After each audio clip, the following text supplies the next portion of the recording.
हम लोगों का मांग है कि अति पिछड़ों का आरक्षण जो कर्पूरी फार्मूला के तहत मिला वो बरकरार रहे, वैसा ही तो वैसा ही रहे। मेरा नाम विनोद कुमार चंद्रवंशी है। मैं चंद्रवंशी समाज से आता हूँ, अति पिछड़ा समाज का समाज सेवक हूँ। ये जो सर कर्पूरी रथ है, ये कब आरंभ किया गया ये रथ को, और इस रथ के माध्यम से क्या संदेश देना चाहिए? ये रथ 16 सितंबर 23 को माननीय जननायक कर्पूरी ठाकुर के स्मारक भवन से माननीय जननायक कर्पूरी ठाकुर के छोटे सुपुत्र डॉक्टर वीरेंद्र कुमार झंडी दिखा करके विदा किए, और इसको हम लोग विभिन्न जिलों में 16 सितंबर से लगातार घुमा रहे हैं, गांव-गांव, ब्लॉक, और इसके ज़रिए हम लोग ये बताना चाहते हैं कि जो कर्पूरी जी के द्वारा कर्पूरी फार्मूला के मातहत जो अति पिछड़ों को आरक्षण लिया गया था, उसमें विभिन्न जातियों को जो शामिल किया गया है, जिससे अति पिछड़ों का आरक्षण हताहत हो गया है और अति पिछड़ों का हकमारी की तरह सारा सीट वही लोग ले रहे हैं। हम लोगों का मांग है कि अति पिछड़ों का आरक्षण जो कर्पूरी फार्मूला के तहत मिला वो बरकरार रहे, वैसा ही तो वैसा ही रहे, और किसी को देना है तो थर्ड एनेक्सर बना करके जो भी देना है दे दें, पहला।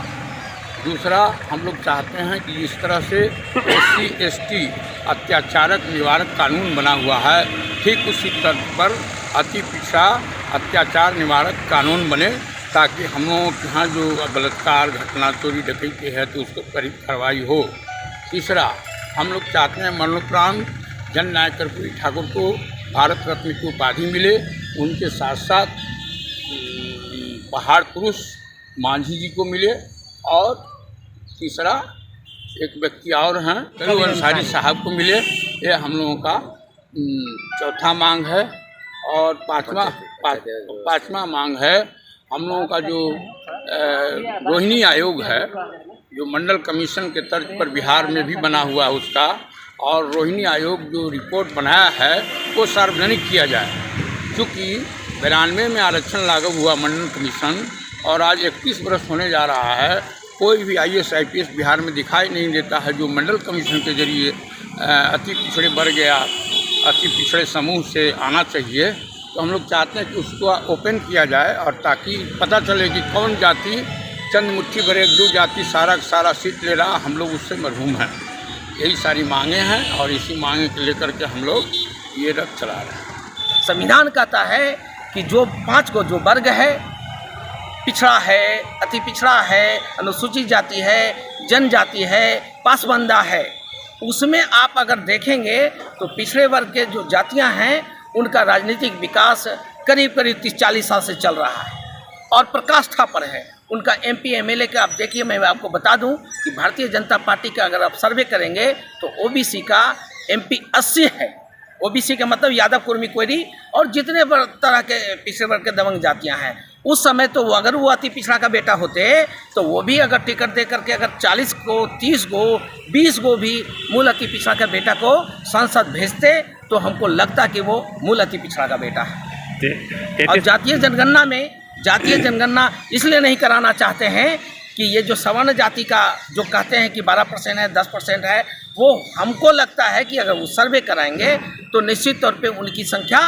घटेगी, क्योंकि वो राज शासक वर्ग हैं और शासक वर्ग संख्या को बढ़ाना नहीं चाहता है, वो संसाधन को बढ़ाना चाहता है, स्वार्थ के में लिप्त है। अब OBC भी उसी पैटर्न पर चल रहा है, लेकिन ये जो मूल पिछड़ा है, जो अनुसूचित जाति है, जो जनजाति है, उसके पास साधन नहीं है, मनोरंजन का साधन नहीं है, एजुकेशन नहीं है, इसलिए उनका जो प्रोडक्शन होता है वो ज़्यादा होता है। उस आधार पे अगर 52% कहता है कि OBC है, OBC और SC/ST 85% है, अगर आप सही में वो जनगणना करा लेंगे तो निश्चित तौर पे हमको लगता है कि 90% जो है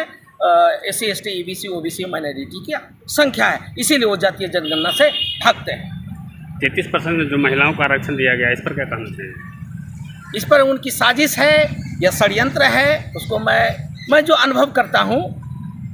1952 के आम चुनाव के बाद पंडित जवाहरलाल नेहरू के नेतृत्व में जो सरकार बनी,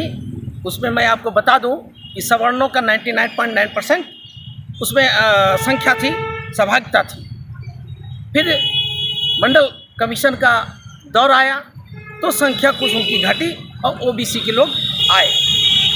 अब उनको लग रहा है कि अगर ओबीसी 80 और 85 आ जाता है तो गठबंधन की सरकार होती है और उसको हिस्सेदारी देना पड़ता है। इसलिए अब उनको आरएसएस ने एक पैमाना तय किया है कि सवर्ण जाति के महिला जो हर चीज़ में तेज है,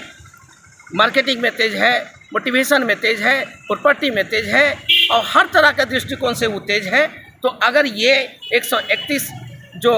सीट रिजर्व होगा तो महिला और पुरुष, जिनका पुरुष जो हैं